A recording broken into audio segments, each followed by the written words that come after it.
Hi, and welcome again to Between Two Urns. Actually, we're not exactly between them this time, but it's our little program where we talk to people about beer home brewing and their passion, their innovations when it comes to anything to do with beer.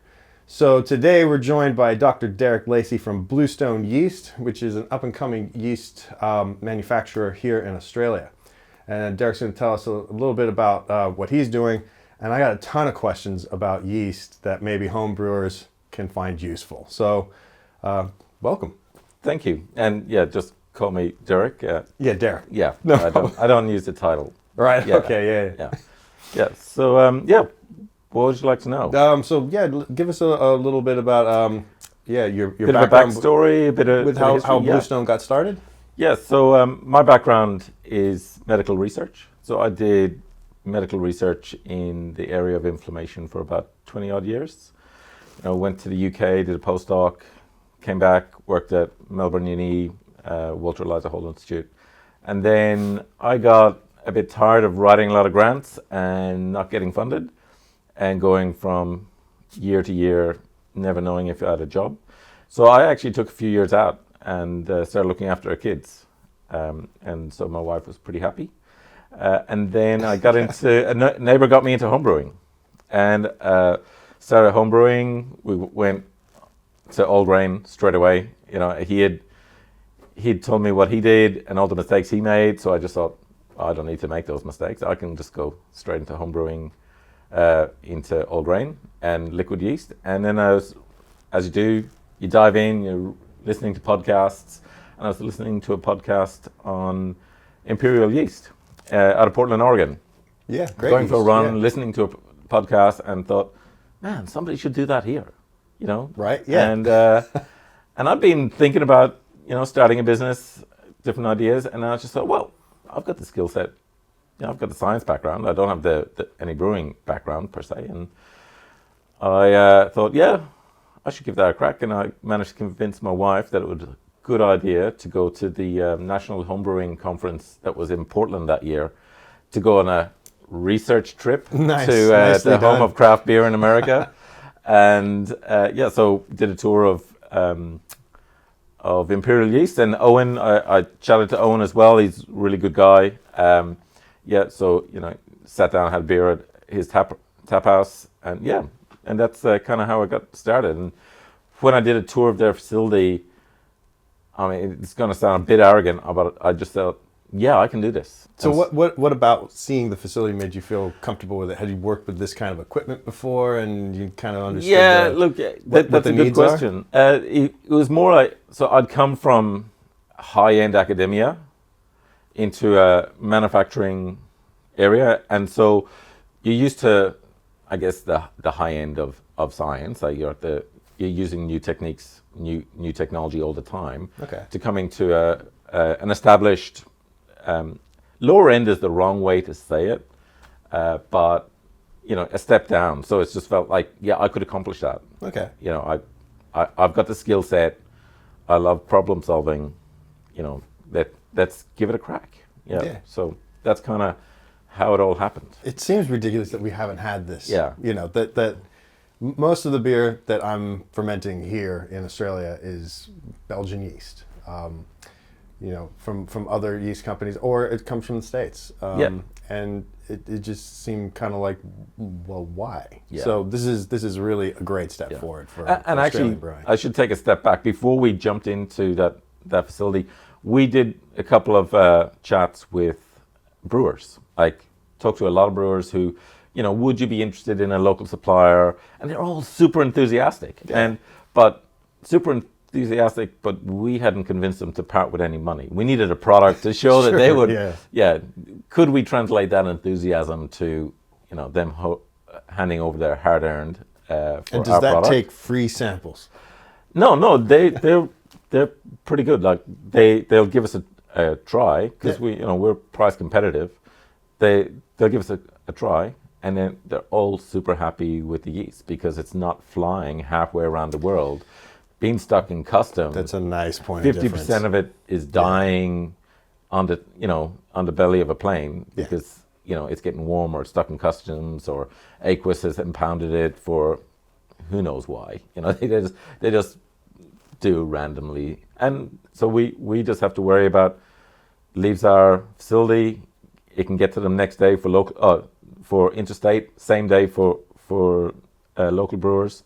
Yeah, that's fantastic. Yeah. So this is like a fresh culture that Fresh you're culture. bringing to them. It's basically just left its incubation periods, and pretty much gets through our QC process, which takes 7 days, Okay. and then it can go into tank. Like that, the product will last like 3 months at 4 degrees or below 4 degrees, but we don't have. It just doesn't last because it just goes out the door. Yeah. Which is good from our point of view. That is fantastic. Yeah. Well, I'm brewing with fresher ingredients is always going to be just a better way to go forward with it. Yeah. So what do you see is the most common yeast variety that you get requests for now?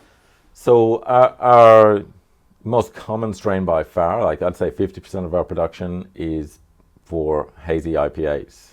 Hazy IPA. A New England style IPA or a hazy IPA, they use our New England strain. So this is a strain that gives lots of great esters, gives a great mouthfeel. So that strain by far is the most popular. And some of everything. And a few of the brewers that are really blowing up at the moment, like Mitch up at Range or DJ at Mountain Culture, or Justin and Ned from Deeds, they're all using fresh. Bit of name dropping going on there. That's great. They're all using fresh product, fresh live liquid yeast, because they know it gives the best flavor and great mouthfeel. Those are great beers and great breweries too. Yeah. So you got any others? Where might I have tasted some Bluestone yeast without knowing? Look, there's lots of brewers. We've got about 80 brewers on our books. Okay. So Kaiju was an early adopter. Kaiju, I can't thank those guys enough. I love their beers. Those are fantastic beers. Kaiju Crush is a great beer, but they came on board. They did, and the guys from Exit that came down, inspected the lab, had a chat with us, and they're one of our earliest customers, and they've been a regular customer, and that gave us, the confidence, a bit of cash flow to go forward. Like those guys are great. That's brilliant. Yeah. Oh, those are great brewers again. I love those kind of beers. Yeah. And actually, there's a brewer who's really close to my heart. He's the first brewer that I spoke to. So it's a guy, Simon Bismeyer, out at Ocean Reach down in Phillip Island. He was the first brewer we ever spoke to. Yeah. And he was just starting out at a small place, and he's gone from strength to strength. But it was really gratifying about 18 months after we had spoken to him to be able to give him, sell our product to him. Like that, that was something special. Like that has to be a real feeling of accomplishment. I mean, don't get me wrong. I love all my brewers. But that was just like a really special, story for us to have gone through that journey with him.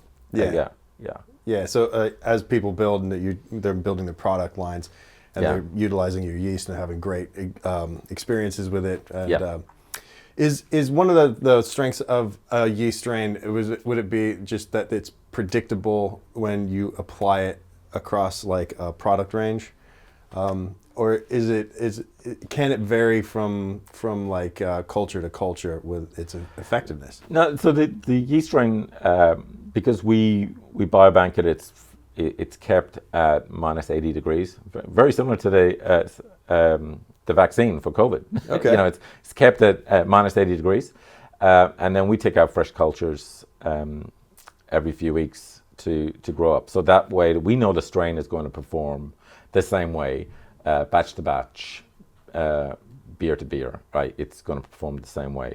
I should mention, today we're actually trying one of Derek's yeast. We were lucky enough to get a small sample of London yeast. One of our brewers, Tony, actually made a stout with it, and it is fantastic. It's available on tap downstairs. Let's try it.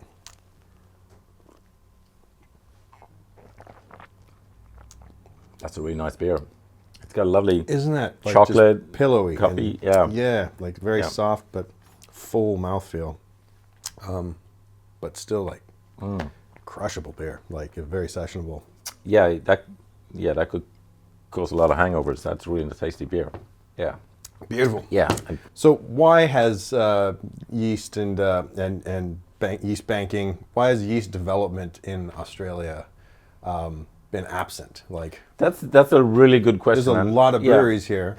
So, and that was one of the questions that I got asked when I was first starting. It said to people, "Oh, I'm thinking about doing a yeast lab," and they're going like, "Why? You know, like, surely if it was going to make it, somebody had already done it." And I think the bottom line is that the industry was just a little bit too small.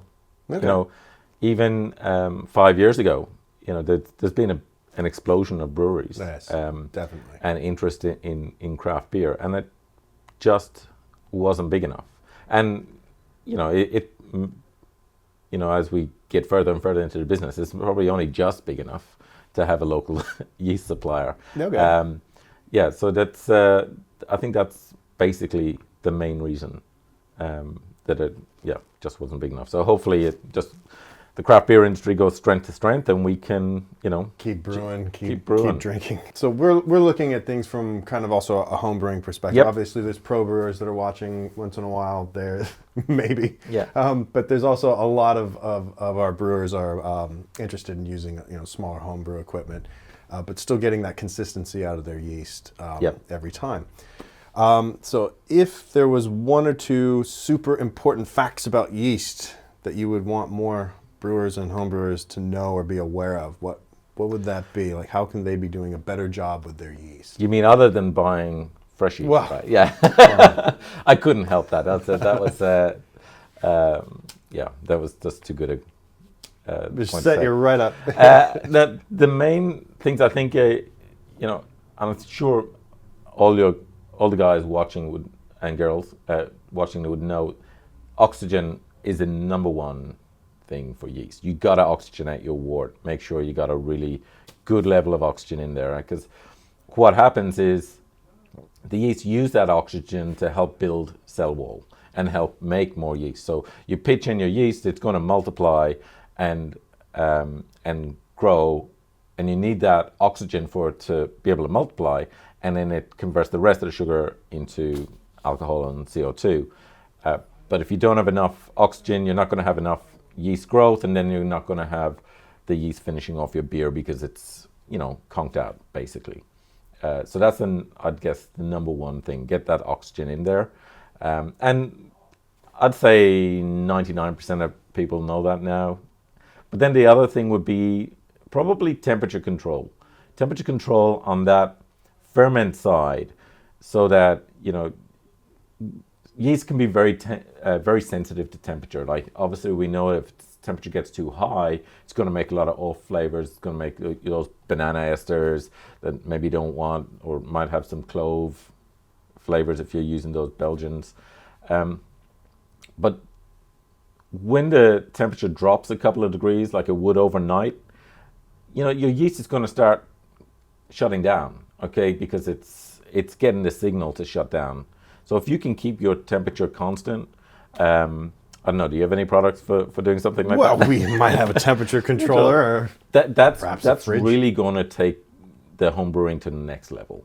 You're going to get really clean flavors. You're going to get consistent finishing times, because the temperature is consistent. The yeast is going to keep working until it finishes. It's not going to be upset by high fluctuations, especially in summer. It jumps up to 32 degrees, drops down to 18. You know, the yeast is getting stressed out when it does that. Yeah. So, and when yeast gets stressed, it's going to make off flavors. Okay. And so, like, my palate's not that good, so I probably wouldn't notice it. But there's guys and girls out there that just have amazing palates, and they can pick up the minute off flavor, and it's that fluctuation in temperature that's going to produce those off flavors. Okay. Yeah. So it's consistent temperatures. Yeah. Every time to get a consistent product. Yeah. I know. I think a lot of our brewers know that about it, but just the importance of, you know, applying that to every single one of the ferments that you're undertaking, super critical. A lot of our home brewers, and myself included, we're repitching. We're reutilizing that yeast bed. You know, we're using that yeast bed again the second time. Yep. Now, normally I'm gonna oxygenate wort and then pitch my yeast. But in the case of reusing a yeast bed, can I still oxygenate while the yeast is in there? Is that Yeah. going to damage them at all, or is No, is that it shouldn't, as long as okay? you don't over oxygenate. Like, it shouldn't damage it, and you might get a little bit of yeast damage if you stick that wand into the yeast cake at the bottom. You're going to get a little bit of damage. Okay. But it shouldn't affect it overall. So it's going to be more of a benefit than anything else. Oh, you still need to definitely oxygenate the wort. You can't just dump your wort in on your yeast cake and expect it to work miracles. If you don't give it oxygen, it's going to struggle. Right. Yeah. So then, any of this idea that if we're just tilting like the hot cube, the fresh wort kit, or even just running out of your kettle and getting it to splash, this is nowhere near enough oxygen to get that. No, definitely not. So you'll be able to look online that people have done the research on it, like getting a cube, shaking it up, all sorts of different methods. It's just not enough oxygen. You just don't get enough parts per million of oxygen in there by physically shaking it or running even air through it. You need to really use oxygen with a micron stone of some sort. That's exactly right. So I just want to circle back to something you said where you were reusing your yeast. Obviously, you're pouring your wort. You're using cold wort, right? You're not putting it straight from the kettle, right? I will just wanted to make sure. I will probably take some of I'll take the cube or the fresh wort bag, goon bag of wort, and put that in a temp control chamber for the night normally. Allow like 15 to 20 liters to come up to say 20 degrees or something like that, and then pour it in. This way I feel a little bit more like I'm not just taking something that was cold on a shelf and shocking a yeast bed with it if it's going in on top of a yeast bed. I'm taking going to great lengths to make sure my fermentations are perfect. I asked that because when I was homebrewing, I don't have time to do it anymore, but I'd go from the kettle straight into one of those carboys and leave it overnight to cool, and that would help sanitize the carboy because you're putting boiling wort in. Yeah. So that was one way. But obviously, if you've got yeast in there, you're going to cook it and it's going to be dead, right? That's what I meant by the yeast cake. But I guess you guys got those collectors under some of those. On some of the fermenters we do have the collection bottle. That's and in some cases with the flat bottom or conical bottom pressure fermenters and buckets and things that brewers are using, even the ones that are using our stuff. You've just got that kind of yeast cake. Yeah. Now I did I did bring in a sample, and I kind of wanted to get your opinion on this. Because, so I've been doing this thing. You gave me some yeast a while back, and it must have been like 6 months that I used it. Where every, time that it wasn't even like a timed amount of time. It was basically every time that I emptied the fermenter and filled a keg, I would either leave the yeast cake for a little while before I could get around to it. It would be left under pressure and CO2, right?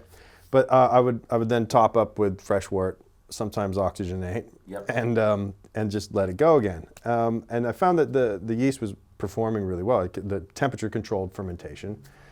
I pitched on this yeast cake 8 times, and so it was. And let's just be clear that the beer was good each time. Every single time, really every single time it was very drinkable. In some cases, because it was Kveik. How do you say it? I say Kveik, but I don't know if I'm right. I say Kveik. I think is what. But we'll have to check with the Norwegians and what they think. But so I was getting these really fast fermentations that were somewhere around the 28 to 35 degree in temperature. Maybe 2 to 3 days before they'd be completely finished and cold crashed, and you could be carbing. If you were in a pressure fermenter, you could be carbed up and drinking these beers in 5 days. They don't look pretty, but they do clean up over the next, couple of weeks when they're kept cold, where they'll pour like clear as glass, and it's a very nice strain of yeast. It's this is the one for the lager. Lagers, pseudo lager. So it won't probably pass German Pils competition, but when it's just like a drinkable lager, my gosh, this stuff was amazing. So I fermented this out 8 times. The last time I actually threw in some dry hops of Amarillo, I think, and Sabro or something like that, which completely ruins the yeast cake. I wasn't using any dry hops with these. They were basically just fizzy yellow beers, plain lagers, not very exciting stuff, but just beer for hot weather, lawnmower beer, right? So I brought one here. This is the 8 pitch beer. Yep. I want you to taste it because I want your kind of opinion on what do you think, what's going on in there. I did notice you only had 1 glass. Wow. Is that because you are not planning to taste it and it's... Oh, all right. Yeah. Just to show solidarity. All right. Yeah. I'm not saying I'm worried, but I'm just a bit worried. Okay. Yeah. Well, so I'll obviously have mine that tastes a little bit like stout. Okay. As well, but. Yep. Yeah. Oh wow, that's really clear. It cleans up absolutely beautifully. Yeah. Yeah. And it's really clear. And you use findings or? No findings. Just time clears all things, right? So again, it's his. Oh wow, that's just Pilsner malt. I think it was much better than I was expecting. That's see, I was. Sorry, I shouldn't have said that. I kept drinking it, and I'm thinking, yeah, it's not. Keep going, do it again, and like as I'm always looking for a way that you can kind of do it. Characters really come through. Did you use Voyager malts on this? There's Atlas and Compass, and I think just a little bit of their. No, there wasn't any Munich in this one. I think it was just like mostly Atlas and then a bit of Perla hop. Yep. And then Huell Melon to finish with. And then at the end of this, like after fermentation, I threw in some cryo hop because it was around and I don't know what I was thinking. But the malt characters really come through well on that. And there's no, well, I can't taste any diacetyl. No, and that's the thing. It came out clean each and every time. And I was really impressed. I wanted to see how much further I could take it. But I did throw in the dry hops, and I didn't feel like cleaning up the yeast and everything. So I went 8 times with this. Now, I have heard that there was a brewer that got in contact with us using a similar type yeast, not this one, 15 times. The other thing about this, that I found this yeast super forgiving, was that with the beer, this time around, like the 8 pitch time, each time it was done in a snub nose fermenter. Yep. Right, and not even a Gen 3 with a thermo well, just Gen 2. And as I was using this thing, the yeast cake at the bottom was obviously getting larger and larger up the cone, right? So eventually it had a huge stack after the 8th one. It was getting kind of time to, we're gonna run out of room for beer. So I decided, but each time I decided like kind of not to clean. So I'd empty the fermenter, and in most cases, within about a week sometimes, because it's filled with gas, it would just sit there. I depressurize, I throw in the next wort, whether from a brew day. I think I used a fresh wort kit 3 times. I used the all-in consequences wort kit 2 times, I think, or 3 times, whatever it was. But so 5 of those beers are all grain beers that I brewed. And then just kind of took the risk after a 5-hour brew day of just taking the chilled wort and putting it in. So what do we know about Kveik? Like, how is it different to other yeast? Because it seems to just behave very differently. It's quite an amazing yeast in the sense that, you know, you can go up to 35. I've heard of some brewers going up to 40, 42 and having no off flavors. Yeah. That's amazing. And I actually think it's a perfect yeast for Australian homebrewers. When you don't have temperature control and you need to brew beer in summer, you know, you don't care if your brew shade is up at 40 degrees because you know that yeast is gonna work. It's gonna work. It's gonna be it's still gonna taste good. That's right. So I think all yeast would work at 40 degrees. Well, just some of them probably aren't gonna taste good. Right? Yeah. So I feel that it's potentially a great yeast for the Australian climate. I think that's one of the things I've found is that with the varieties that I've tried, yours, that lager variety, was it one called Oslo was fantastic, and Yeah. that's what this I think is. In fact, it is. Yeah. And then there's a couple other varieties that I've tried, and they're just so forgiving. I mean, I'm not at all doing anything other than just trying to get another beer in without it being able to fit into my temp control chamber. Yeah. But I know that the weather's going to be hot, and we've got like say 30-degree days for the next couple of days at least. And it was perfect, and it still creates a beautiful beer out of whatever you're feeding the yeast. So, but the interesting thing about those Kveik strains, sorry if I'm saying it wrong, and there's somebody there is just correct us in the comments I wish you would later. Stop. It'll finish the beer really quickly, Yeah. right? But if you've got the time and you can leave the beer on the yeast for a little bit longer, it's going to add some other flavors. So we've had brewers that said like, our Bergen strain will add stone fruit flavors and aromas and that. So if you can leave the beer on the yeast for a couple of weeks, you're going to get more complex flavors. Okay. Than if you just bottle it or keg it or whatever. Okay. Yeah, but we don't always have that time, right, or that luxury. Do you have any suggestions for how to? Because if you're fermenting at 35, 40 degrees, where do you set like a VDK rest, a diacetyl rest? Where does that happen if you're fermenting at such a high? I think we don't have to worry so much about this. The strain just doesn't produce the diacetyl the same way. Yeah. Yeah. Because I don't get it out of this beer or most of the other strains that I think I've worked with.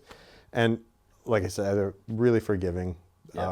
Great beers. I think that's something I'm going to try now is just leaving the beer on the yeast bed to see what sort of other flavors pick up. Yeah. I think it's a great strain for beginners because it's so forgiving, right? So if you're looking to get into home brewing and start off, that's a great strain to just start off with because it's forgiving. You can just chuck it in the shed. It'll finish. I've found that it will do most of the same thing. It'll still ferment. Yeah. So with a different variety of it, I did a fermented 18 and I did one at 35. Yeah. So the 35 finished in say 2 days. The 18 chugged along like normal 18-degree ale yeast would for about 7 to 10 days before it kind of finally hit its final attenuation. And it was like comparatively side by side. And again, this is stuff that I won't be able to prove to you. Taste very similar. So like I didn't think it was worth the wait when I tasted the 18-degree one for what I got out of it. Yeah, cool. That's right. Yeah, cool. It's great to hear. I was actually thinking of we should do some experiments and get people to come in to taste. Do one at 18. We'll do one at 36. Do tap A and tap B, and then people will just tell us which one you like. Which one you like. Brewers, I'm feeling when we get out of this COVID thing and we can have the taps for you guys to check out when you do come into the store here. For those of you who are across the world, we'll maybe give you guys the ability to do this yourselves on your own tap systems and tell you what the recipe is and how we did this. But I think this is a fantastic idea. We'll test this theory that you can get really fantastic beer at both temperatures, and then we'll just see which ones people prefer. Yeah. Was it the hot ferment, the medium ferment? Yeah. That's great, and hopefully we'll be able to do it at our yeast when we launch into homebrew market. So that's the thing we wanted to know as well. So the final big question: when can we expect to get Bluestone Yeast to homebrewers out there? Look, we're pushing hard to get it by the end of the year, but we just don't know if we will. Right, so we're really pushing hard to get homebrew into shops by the end of the year. But we need to move to a new facility because, as I said, we're in an innovation space. So we're in the process of building out a new facility, right? So, is it anybody more who's equipment? built anything knows that the builders tell you one thing and then 2 weeks. Yeah, so it will happen. I just can't hand on heart tell you exactly when it will happen, but it will happen. But it's happening. It's happening. Yeah, it's happening. And I can tell you from just the samples that I've used, fantastic. much like the higher cell counts and just some of the ease of using it was just basically really Yeah. luck. So again, thank you for providing Yeah. that to me because Oh, maybe really. I should do a confession now. So I actually held those samples back for 3 months before I gave them. Right? So, because what I wanted to do Thanks, was man. see if the product could have a shelf life of 3 months. So before I gave it to you, we packaged it off and kept it for 3 months. 8 times. And then gave it to him. So yeah, sorry, I think didn't that's- give you that bit of information. Well, yeah. Thanks. Yeah. This is great to have that 3-month-old yeast that Yeah. worked like a champ Yeah. every time that I used it. So I can't actually wait to be able to see what other homebrewers are Not going to that be we're doing planning with this. to ship 3-month-old yeast to No. customers. No, but I wanted get to it, be- yeah. I wanted it to know that if it's on your shelf in your store, that it's gonna be a good, on day one. as Super it is- viable, is yeah. 3 months later. Yeah, it was Yeah. brilliant. Yeah, Yeah. it performed every single time. Wow, see, he actually Yeah, drank yeah. it. Well, I'm just wondering stoked why with you that. didn't pour me another one, but yeah. Well, Yeah, that's- And I just want to see if there's anything else. Is there? Okay, well, this is one just kind of out of left field. Is there a chance that somebody could find a better beer or yeast culture that hasn't been found yet, like a strain of Yeah, something? look, I reckon there is. What we want to do is find blends, right? So get blends of yeast, because this is an interaction that happens when two different strains get together and meet some cool hops. You get these secondary flavors that don't happen when it's just a single strain or just a single hop. What we want to do is find native yeasts that work well with known, workhorse yeasts, and see what sort of flavor combinations we get. So that's our long-term goal, to be able to do that sort of research.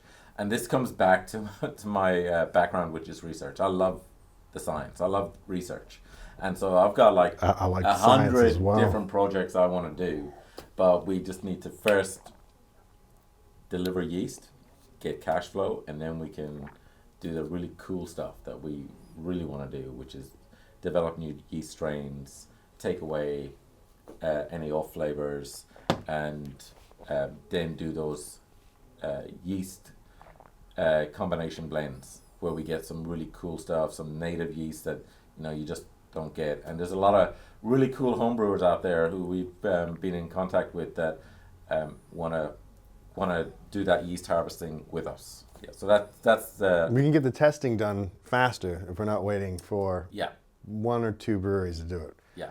We can all help. That's exactly right. I Yeah, think we can. After we launch into the homebrew, that'll be the next big project. Yeah, Awesome, Yeah. awesome, because that's the research that I enjoy the most. yeah.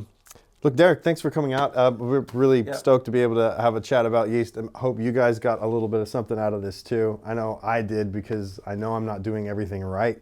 I want to be able to make better beer, but make it easier. And so I think I've learned quite a bit. So, Derek, thanks for coming on. Thank you for inviting me. It's good to, I guess, get the Bluestone name out there and let people know what we're doing. Bluestone. Yeah, remember him, because you're going to see him soon, brewers. And thanks again for watching. Thank you. Cheers. Cheers.